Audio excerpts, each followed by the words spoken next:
Caríssimos irmãos, encarnados e desencarnados, que o Mestre Jesus, Deus nosso Pai, nos acompanhe nessa noite mais uma vez, para que todos nós juntos possamos, numa sintonia única, tentar assimilar o máximo dos conhecimentos que todos nós necessitamos dentro do Evangelho.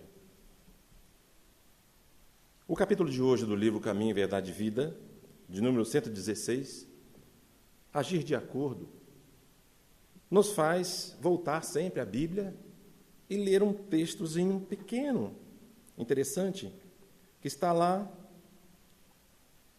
em as cartas de Paulo para Tito, número 1, vícios dos cretenses. Quem morava na ilha de Creta na época? Tito morava lá. Os cretenses são sempre mentirosos, feras selvagens, glutões e preguiçosos. Esse foi o versículo 12. Versículo 13. Esta asserção reflete a verdade. Portanto, repreende-os severamente para que se mantenham sãos na fé. Versículo 14. E não deem ouvido às fábulas judaicas nem aos preceitos de homens aversos à verdade. Para os puros de todas as coisas são puras. Versículo 15. Para os corruptos e descrentes, nada é puro. Até a sua mente e consciência são corrompidas. Aí vem o versículo 16, que é da noite de hoje. Proclamam que conhecem a Deus, mas na prática o renegam. Detestáveis que são, rebeldes, incapazes de qualquer obra. Olha só que interessante. O que eles falam nessa lição? Resumidamente, que todos nós que temos a missão, principalmente dentro do cristianismo, temos que agir de acordo com o que nós aprendemos, com o que nós ouvimos, o que nós já viemos há alguns milênios tentando aprender, já sabemos algumas coisas, no nosso consciente já temos aquela leitura, já temos várias passagens, mas na hora de colocar em prática, na hora de agir de acordo com o que nós aprendemos, nós falhamos. E esse é o chamativo da lição para a noite de hoje. Porque todos nós, por exemplo, que lemos o Evangelho, como é que é agir de acordo? O que é agir de acordo? Sem nós pararmos para pensar e divagar muito. O que é agir de acordo em casa? Com a mulher, com os filhos, no trabalho, na rua. O que é agir de acordo? É fazer aos outros o que nós gostaríamos que os outros fizessem para conosco. Isso está no Evangelho. Nós vamos fazer uma pequena lembrança do capítulo 11 do Evangelho segundo o Espiritismo. Os fariseus, tendo sabido que ele tapara a boca aos saduceus, reuniram-se, e um deles, que era o doutor da lei, para o tentar, propôs-lhe esta questão: Mestre, qual o maior mandamento da lei? Jesus respondeu: Amarás o Senhor teu Deus de todo o teu coração, de toda a tua alma, de todo o teu espírito. Este o maior e o primeiro mandamento. E eis aqui o segundo, semelhante a este: Amarás o teu próximo como a ti mesmo. Toda a lei e os profetas se acham contidos nesses dois mandamentos. Mateus, capítulo 22, versículo 34 a 40. No Evangelho segundo o Espiritismo, é a lição que mais se encaixa com o tema da noite. Que como é que eu vou agir de acordo? É só lembrar do Evangelho. Como é que é de agir de acordo? Como é que eu posso tratar bem um filho? É me colocar no lugar dele, imaginar como é que eu gostaria que meu pai me tratasse. Muitos de nós não fomos bem tratados pelos nossos pais. Não é por acaso que isso aconteceu. Quantas encarnações nós estamos indo e vindo, pais e filhos trocando de lugar, de posição, e vamos pagar aquilo que nós fizemos na nossa própria pele. É a lei da reencarnação, a lei de ação e reação. Então, até engraçado, essa semana, ontem, no G1, no Globo, na internet, está lá, casal americano entra na justiça para colocar o filho de 30 anos para fora de casa. Porque o filho tinha 22 anos, casou, separou, voltou para casa. já estava com 30 anos, ou seja, 8 anos em casa, e o casal não queria mais ver o filho em casa. Olha que situação. Aí nós vamos parar e refletir. E se fosse o contrário? Se fosse eu, que estivesse com 30 anos, desempregado, não tenho a capacidade que meu pai teve para trabalhar, para estudar, para ser independente, eu acharia bom, meu pai chegar, olha, chegou 30 anos, pode ir embora, cuidar da sua vida, que eu não tenho mais nada a ver com isso. Estaríamos fazendo o quê? Será que Jesus, Deus, nosso Pai, há quantos milênios está aguardando que nós, os seus filhos, aprendamos um pouco, sejamos independentes na fé, no amor, na perseverança, na caridade, e nós não aprendemos ainda. Ele nos expulsou da chance de voltar e aprender. Deus fez isso conosco? Não, mandou o seu filho, olha, vou mandar o meu filho mais velho, um filho especial, para ensinar vocês como se comportar, como agir de acordo com as leis de Deus. Deus fez isso e faz conosco até hoje. Então, quando a gente lê uma reportagem dessa e vê uma situação dessa, a gente para e pensa, onde está a cabeça de um casal desse que não interessa o que o filho fez ou faz, qual o direito que eles têm de expulsar um filho de casa? Fica aí a interrogação para cada um pensar e falar, será que eu faria a mesma coisa? Se for pensar, pensa assim, será que eu gostaria que meu pai fizesse isso comigo? Principalmente hoje, nós vemos a geração dessa idade hoje, muitos irmãos ainda estão brincando de videogame em casa. Não tem maturidade suficiente para entender muita coisa. Por falha nossa, dos pais da nossa geração, que não soubemos educá-los para o mundo. Mas, está no jornal, quem quiser olha lá na internet. Estão agindo de acordo com o que Deus desejaria para conosco? A gente para e pensa.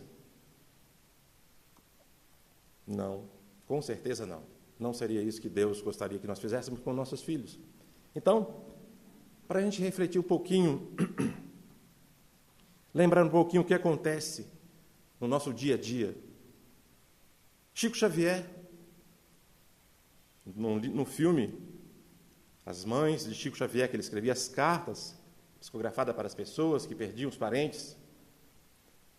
Uma das histórias que não está no filme, mas é relatada nos livros, conta o seguinte. Uma mãe cearense perdeu um filho suicida aos 30 anos de idade. Chegou nessa época, nessa idade, com 30 anos, se suicidou, e a mãe, desesperada, há 2 anos sofrendo, pegou o avião, foi lá em Uberaba para visitar o Chico. Chegou cedo, bem cedinho, pegou a senha número 1. Na época, o Chico só atendia 30 pessoas, era o máximo que ele atenderia naquele dia. E ela pegou a fichinha dela, ficou lá quietinha. Chegaram as outras 29, pegaram as suas fichas. Ainda faltavam algumas horas para começar o atendimento. O que aconteceu? Chegou uma mãe desesperada, uma mãe com poder aquisitivo alto, num carro bacana, elegante, bem vestida, nervosa, desesperada, chorando e falando que tinha perdido 2 filhos, nessa faixa de idade também, num acidente de carro. Essa mãe cearense, condoída com a situação, parou e pensou, bem, o meu filho saiu da vida porque quis, ele se suicidou, ele deu fim à vida dele pela vontade própria, mas essa mãe acabou de perder 2 filhos por um acidente de carro. Eu não tenho mais direito do que ela. Pegou a fichinha, senhora, vem cá, fica com a minha ficha número 1, a senhora vai ser a primeira a ser atendida. Fez isso, pegou a bolsinha dela, já foi para o hotel, que ela já sabia que não ia ser mais atendida, ela não ia pedir para os 29 trocar com ela. Pegou a mala, foi para o hotel. Quando era 2 horas da manhã, bateram na porta do hotel. O mensageiro, olha, Chico Xavier mandou chamar a senhora. Mas por quê? Eu dei minha ficha para outra senhora. Ele sabe disso. Ele está chamando que a senhora compareça lá. Agora, 2 horas da manhã, que o trabalho do Chico se estendia até altas horas da madrugada. E, chegando lá, Chico estava começando a ler a mensagem e quando olhou para ela, começou a explicar. Olha, minha irmã, Emmanuel estava aqui. Na hora que a senhora deu seu direito, a sua ficha, para aquela outra mãe.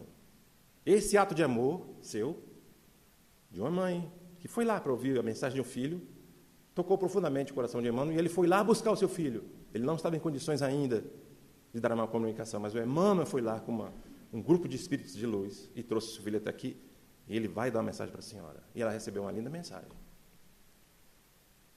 Quem de nós teria coragem, a humildade, a simplicidade desse coração de mãe, de agir de acordo com o Evangelho manda, naquele momento, naquele segundo?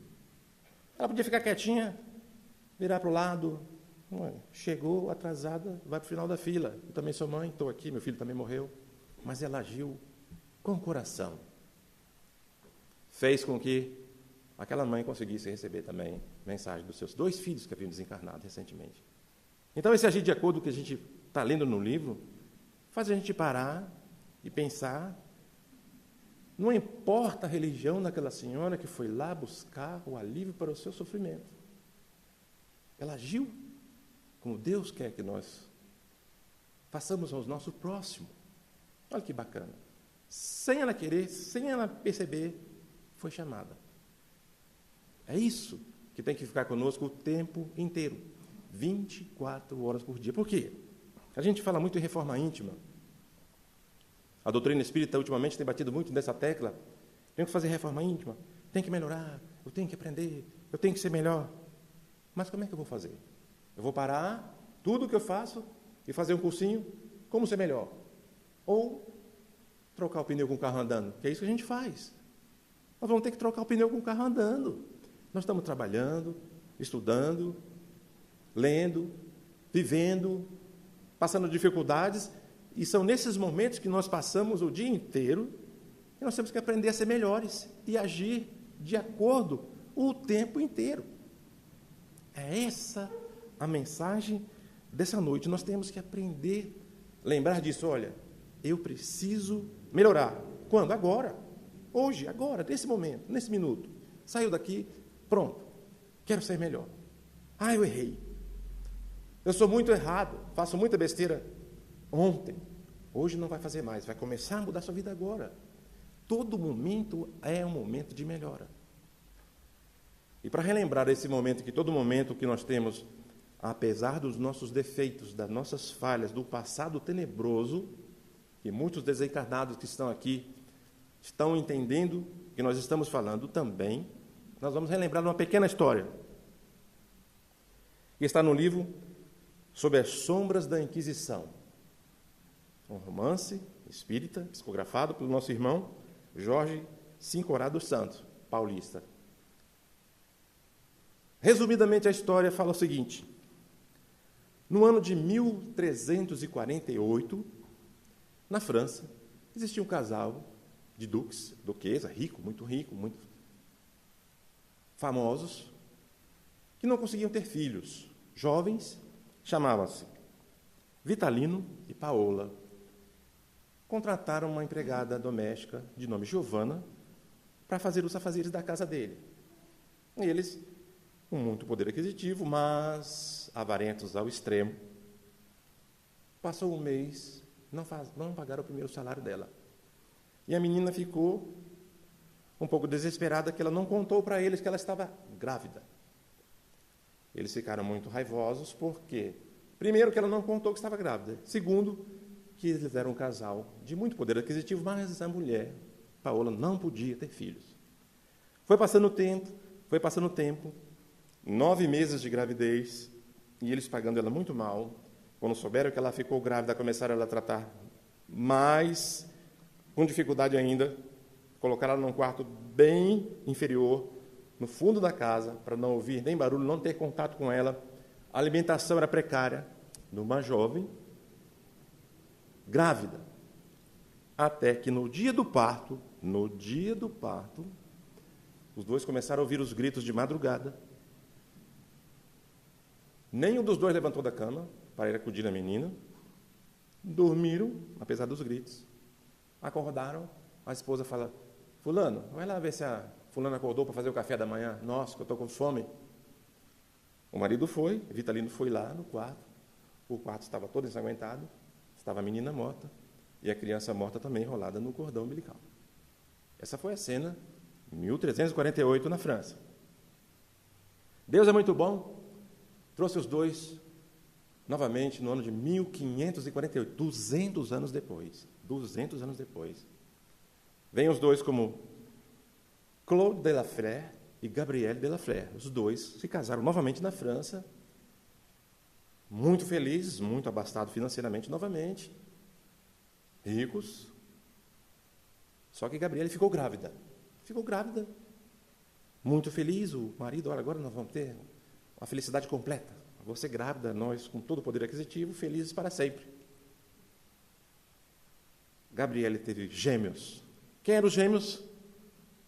Aquela mãe e aquela criança que eles haviam deixado morrer no parto, lá em 1348, há 200 anos atrás. Nasceram dois meninos, Michel e Luís. Ela morreu na hora do parto. Gabrielle morreu na hora do parto, os meninos sobreviveram. Claude ficou muito revoltado, que ficou 1 ano sem chegar perto das crianças, 1 ano sem ver os filhos, de raiva. Ele achava que as crianças eram culpadas da mãe ter desencarnado, que é a esposa que ele amava, Gabrielle. Então, os meninos cresceram, ele colocou logo no colégio interno, Michel e Luís, foram para a França, que eles moravam em Rouen, que é uma cidade que fica a 134 quilômetros de Paris, moravam um pouco distante e foram estudar em Paris. Estudaram esgrima, várias letras, ficaram formados e com 20 anos eles retornam para a cidade. Essa época, 1548, era o auge da Inquisição. E o pai já lutava nas frentes católicas, brigando, defendendo Cristo ferronhamente junto com os padres, os papas, os bispos e etc. Pediu aos filhos também que entrassem na linha de frente junto com ele. Michel aceitou, Luís não. Luís falou, não, pai, eu prefiro ficar em casa, cuidar dos negócios, não quero me meter com militarismo, ir para a guerra, para sangrento, não gosto disso. Michel aceitou. O destino é uma coisa fantástica. O que aconteceu? Os dois irmãos gêmeos, idênticos um ao outro. Michel era muito mulherengo, gostava de farra, de bagunça, e Luís, quieto, pacato. Mas os dois lutavam muito bem espada. Sendo que o Luís, apesar de pacato, lutava melhor do que Luís. Certa feita, voltando para casa à noite, Luís foi feita uma emboscada dos huguenotes na época. Os huguenotes, quem que eram os huguenotes da época da Inquisição? Os huguenotes eram os protestantes revoltados. Por quê? Catarina de Médici, que é a nossa irmã Maria Modesto Cravo, hoje, que está no plano espiritual, escreve várias obras junto com o nosso irmão Inácio Ferreira. Catarina de Médici era mãe do rei Carlos IX. E ela fez uma trégua de 2 anos, olha, não vamos brigar mais, católico, protestante, não vamos brigar mais durante 2 anos. Só que tinha alguns revoltosos que chamavam-se huguenotes, o protestante, que não aceitava esse acordo, ficava na moita atacando sempre os católicos, de emboscada. Atacaram Luís, de surpresa, ele conseguiu dominar vários desses huguenotes, não matou nenhum, foi ferido no ombro e deixaram ele caído lá no chão. Choveu, a noite passou, ia passando Hassan, um empregado de uma família espanhola, Pablo Herrera, que tinha 2 filhas, Violeta e Juanita, 15 e 17 anos. Levou o menino ferido para casa, Luís, ensanguentado, com febre, já todos aguardando a sua morte. Hassan, um mouro da época, tinha trato com as ervas, cuidou do rapaz, ele ficou bom, e naquela história, ninguém sabia que era o rapaz, está morrendo, fica aqui na casa. O menino ficou bom, as meninas, Violeta ficou enamorada dele, se apaixonaram. Em 1 semana, é bom que 1 semana já estavam falando que eu te amo, os dois. O que acontece? Luís volta para casa, e o pai fala para ele, olha, eu conheci um homem, um fidalgo espanhol, Pablo Herrera, que tem uma filha que me ofereceu para casar com um de vocês, para que a gente possa unir as nossas fortunas, que na época o interesse era sempre esse, e vocês vão fazer esse favor para o seu pai. E eu escolhi Michel, que é o mais velho, para casar com a filha. Luís logo ficou assustado, porque ele já conhecia a menina, o Michel ainda não. Passou o tempo, chegou o casamento. No dia do casamento, quando a menina vai ser entregue ao rapaz, ela vê, são gêmeos, ela vê Luiz e vê Michel, ela fica feliz achando que é Luiz que ia ser o marido dela, só que na hora, não, esse aqui que você vai casar, esse aqui é o Michel. Na época era assim. Ela ficou desesperada, porque ela gostava do Luiz. Casaram-se para a união da família. O Michel continuava farrista, continuava mulherengo, continuava fazendo muita coisa, não tinha o amor de Violeta, maltratava ela, batia nela, inclusive. E Luiz ficou muito inconformado com essa situação, falou assim, eu vou me embora, vou sair daqui da França, vou para outro lugar que eu não quero ficar sofrendo, vendo a mulher que eu amo, casada com meu irmão, que maltrata ela. Nesse ínterim, estourou o auge da Inquisição, a guerra da Batalha de São Bartolomeu, que morreram algumas milhares de pessoas em uma madrugada do dia 23 para o 24 de agosto de 1578. Michel estava lá. Deixou a esposa em casa e matou algumas centenas de pessoas com requintes de crueldade. A família não sabia, nem Luiz sabia. O que acontece? Os irmãos, depois de muito sangue que ocorreram, Michel volta para casa, o pai fala, o que aconteceu? Ele, não posso falar, pai, eu fui cumprir uma ordem do santo bispo lá que mandou, que a gente fizesse isso, por ordem de Catarina de Médici. Descumpriu o acordo. Então, o que aconteceu? O pai ficou muito revoltado, falando, você não pode mais morar na minha casa, você fez uma coisa horrorosa, matou um monte de gente inocente. Mas eu estava cumprindo ordem, mas não era necessário você fazer isso. Tirou ele de casa, foram morar em outro lugar. O que aconteceu? Ele foi se distanciando mais da família, mais de casa, do pai, continuava na rua. E nisso, Violeta e Luiz começaram, junto com Maria, que era uma serviçal da casa, à noite fazendo a caridade, indo nos bairros próximos a Paris, fazendo a caridade. Violeta tinha mediunidade de cura. Todo lugar que ela ia, ela conseguia ajudar as pessoas a melhorar de saúde. O que acontece? Certa noite, alguém descobre que Violeta fazia cura. O que era cura naquela época para aqueles santos padres da Inquisição? Bruxa, era uma bruxa. Armaram uma emboscada. Luiz descobriu que ia ser feita essa emboscada, correu para tentar avisar Violeta, mas não deu tempo, chegou lá, os guardas prenderam os dois. Violeta e Luiz foram presos como hereges, a bruxa e o seu protetor. Foram levados para o castelo, julgados rapidamente, naquela época não tinha defesa, julgados a ser queimados na fogueira, vivos. Violeta e Luiz. Michel, que vivia fora, descobriu a situação. E agora? O que eu vou fazer? Eu trabalho para a Inquisição.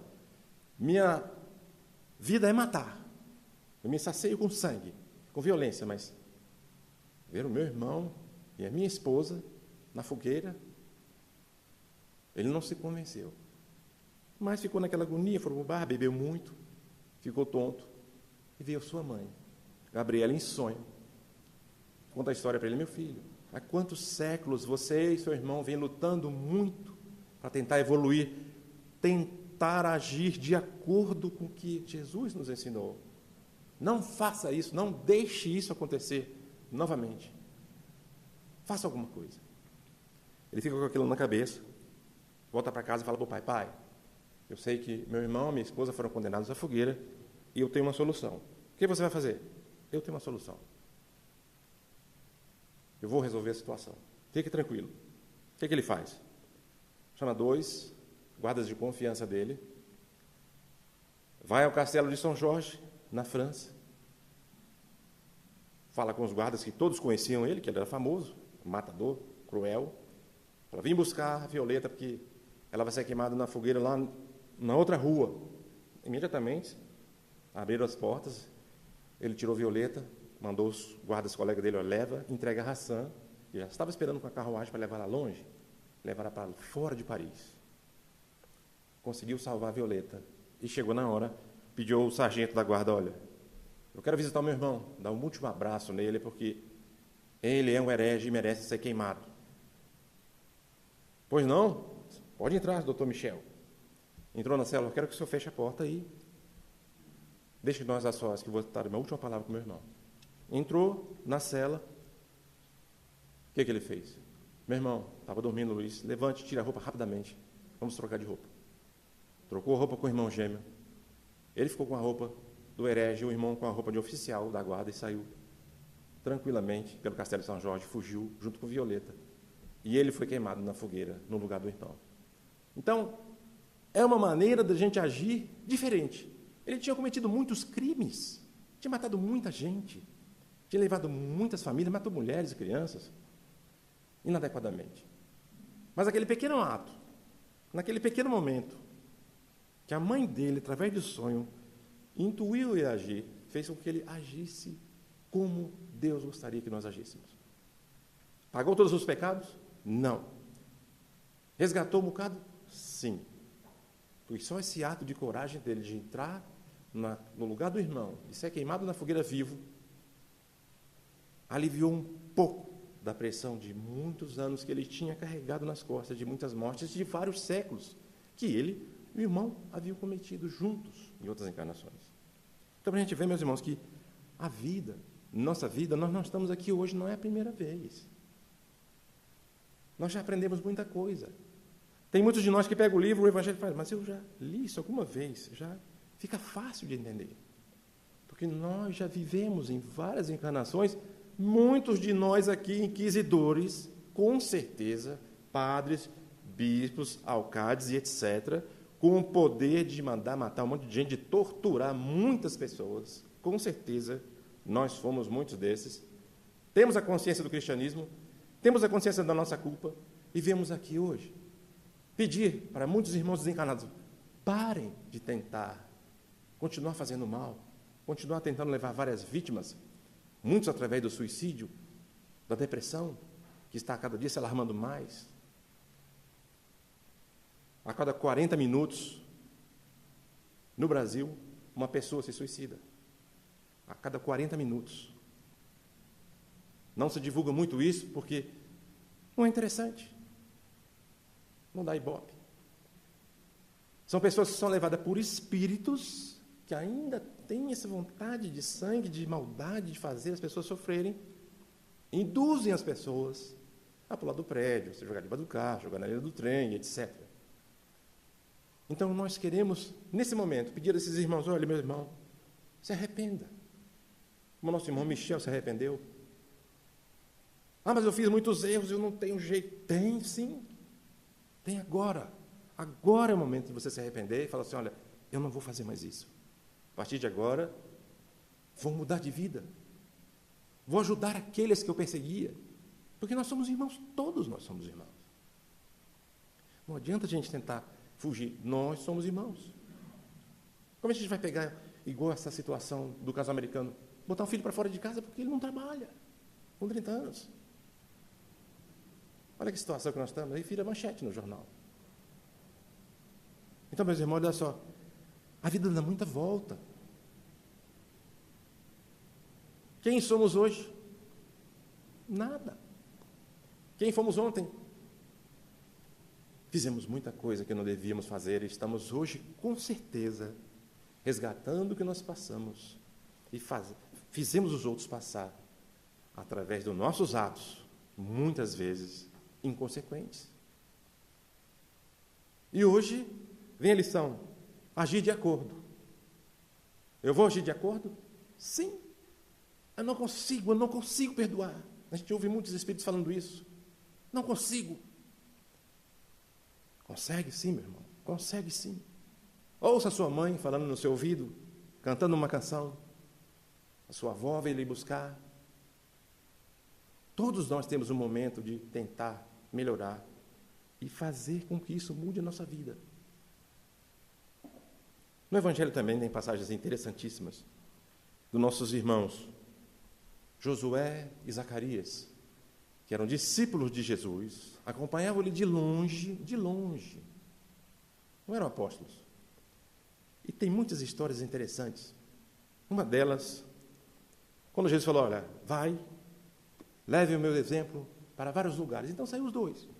Josué e Zacarias foram parar numa pensão de um judeu muito mesquinho, muito avarento, chamado Saul.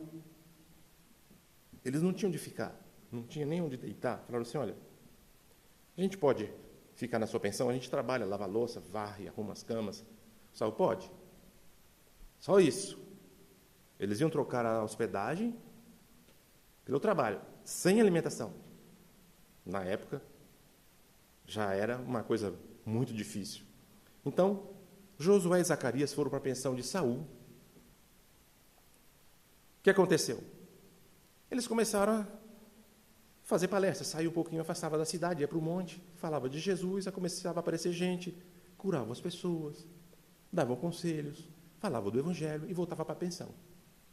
Começou a vir muita gente na pensão. Ó, cadê aqueles dois que fazem milagres? E o Saul ficou curioso, falou, peraí, que dois que fazem milagres? Eu não conheço dois, né? Ele não sabia que eram aqueles dois que ele colocava lá no quartinho de fundo, que só cabia um, mas os dois ficavam lá apertadinhos no quartinho de fundo, sem comer. E o Saul ficou curioso. Falei, peraí, quem são esses caras? Seguiu eles de uma noite. Foi atrás deles. O que aconteceu? Começou a ver que eles faziam palestra, ajudavam as pessoas. Ficou de longe olhando aquela multidão. Ah, só tem 30 pessoas, vou voltar. Não é interessante. Voltou para casa. Nesse dia que ele voltou para casa, ele viu que Josué e Zacarias trouxeram um velhinho chamado Caleb. Caleb era um velhinho que tinha epilepsia e foi curado por Josué e Zacarias numa das pregações. E o que eles pediram? Olha, senhor Saul, estamos trazendo aqui o senhor, ele não tem onde ficar, é um idoso, igual ao nosso lado velhinho. Nós queríamos que ele ficasse aqui conosco. E o Saul falou, mas não tem lugar. Eles falaram, ele fica no nosso quarto. Nós vamos dormir lá fora na árvore, ele fica no nosso quarto, é pequenininho, deixa o velhinho aí, para ele não dormir no relento. Olha que maravilha de exemplo. Deixa Caleb dormir no quarto, que a gente dorme na árvore, debaixo da árvore. Cederam o lugar, mas continuaram trabalhando na pensão, sem direito ao almoço, a nenhuma alimentação. Saul ficou encabulado, mas quem são esses caras? Trabalham de graça praticamente, não comem, dormem debaixo da árvore, ainda pediram para o velho que vinha aqui todo dia me perturbar. Dormir aqui de graça. Ficou mais curioso ainda. Hoje eu vou seguir eles, vou até lá ouvir o que eles estão falando. Ele foi junto. Se aproximou deles dois e viu uma multidão de mais ou menos 200 pessoas fazendo um monte de cura, palestras, aliviando dores, até que chegou uma mãe, de novo, uma mãe. Fez uma maca improvisada em 2 galhos de árvore, onde tinha rodinha, colocou um filho de 15 anos amarrado nessa maca e saiu arrastando até junto de Josué e Zacarias. O menino estava possuído, obsediado por vários espíritos. Chegou lá babando, uma espuma branca. E Josué e Zacarias, rapidamente, viram que era um processo obsessivo e conversaram com o espírito, dominaram aquele espírito. O menino voltou ao normal, falou, mãe, me ajuda, por que você está me amarrando? Saiu do processo obsessivo, Saul ficou boquiaberto. Daí para frente, como era muita gente, o tempo era curto, a noite estava passando, Josué e Zacarias falaram assim, Josué e Zacarias, olha, não vai dar tempo da gente curar todo mundo. Nós vamos só dar um abraço em cada um. Um abraço. Um abraço. A fila, 2 filas de 200, que era Josué e Zacarias, cada um dando um abraço, só um abraço. Todo mundo que eles abraçavam, naquele momento do abraço, eram curados, só com um abraço. De dor, de depressão, de doença, de lepra, de cegueira, de tudo eles eram curados por Josué e Zacarias. Saul ficou assustado. Ele não sabia do poder daqueles dois. Aí eles voltam para a pensão. Saul, Zacarias, Josué e Caleb, o velhinho que ele já estava fazendo parte do grupo, os 4. E Saul já volta chorando para a pensão e chama os 4 para jantar. Vem cá, meus irmãos, vamos jantar. Ué, mas por que isso vai chamar a gente para jantar? A gente nunca janta aqui. Não, hoje é um dia especial. Hoje é um dia especial. O que eu aprendi com vocês lá, o que eu vi vocês fazendo, eu nunca tinha visto ninguém fazer. Então vamos jantar comigo hoje. Pegou a melhor comida, jantaram junto, conversaram bastante, e Saul começou a chorar. E Zacarias falou: por que você está chorando, Saul? Você está nos servindo um jantar maravilhoso, nós estamos felizes, você aprendeu muito sobre o Evangelho, sobre Jesus. Ele é que eu tenho um irmão. Eu tenho um irmão leproso, que eu abandonei ele há muitos anos. Comprei um lote para ele longe daqui de Nazaré, e ele está lá jogado, eu não sei nem o que ele come. E eu fiquei com muita vergonha. Depois do que eu vi vocês fazendo, fiquei com muita vergonha. E eu queria que vocês me ajudassem a mudar de vida, a curar minha alma como curaram daquele menino naquela hora. Aí Zacarias fala: mas você não precisa ficar assim, você já está mudando. Olha aqui, você está oferecendo janta para a gente hoje. Não, mas não é só isso. Pegou o velhinho pelo braço, o velhinho Caleb, e falou: olha, hoje o senhor vai dormir na minha cama. E você, Zacarias ou Josué, vão dormir nessa outra cama aqui maior, e eu vou dormir lá fora na árvore. Por quê? Porque eu sempre dormi bem, mas o meu espírito nunca dormiu. Nunca conseguiu sossego, nunca conseguiu paz. E hoje, com o que eu aprendi, a minha alma está em paz. E meu corpo pode sofrer debaixo da árvore, igual vocês vinham sofrendo durante muito tempo que eu coloquei vocês lá. Então, meus irmãos, olha só, que mudança de atitude, o agir diferente, o agir de acordo com o que Jesus quer. Saul, o dono da pensão, mesquinho, avarento, viu o que os discípulos de Jesus fizeram e foi tocado no fundo para poder mudar de atitude e ajudar as pessoas, como ele nunca havia feito na vida. Então, são exemplos que estão nas obras, estão nos livros, estão no dia a dia, que incentivam a gente: olha, se eles conseguiram, nós também somos capazes de conseguir. Porque nós todos somos filhos de Deus. Ah, eu errei muito. Errou, passou. Ontem, ainda agora eu errei. Não erro mais, a partir de daqui para frente. E se eu errar, vou continuar tentando acertar. Porque nós temos que tentar viver o de acordo. Porque nós não somos perfeitos. Nem vamos sair dessa vida aqui perfeito. Mas temos que tentar melhorar um pouquinho. E todos nós somos filhos de Deus e temos a mesma chance. Somos iguais perante Deus. Somos capazes de muito mais que nós fizemos até aqui. Por isso, meus irmãos, nós temos que lembrar disso. 24 horas por dia. Qual é a hora de eu agir? Melhor. É agora. Porque nós não sabemos a hora que não vamos ser chamados para o plano espiritual. Pode ser agora, pode ser daqui a uns anos. Então, que essa mensagem fique gravada em nossos corações, para que Jesus continue nos abençoando e Deus nos amparando sempre em nossos caminhos, nossos pensamentos e nossas palavras. Que Deus nos abençoe, hoje e sempre.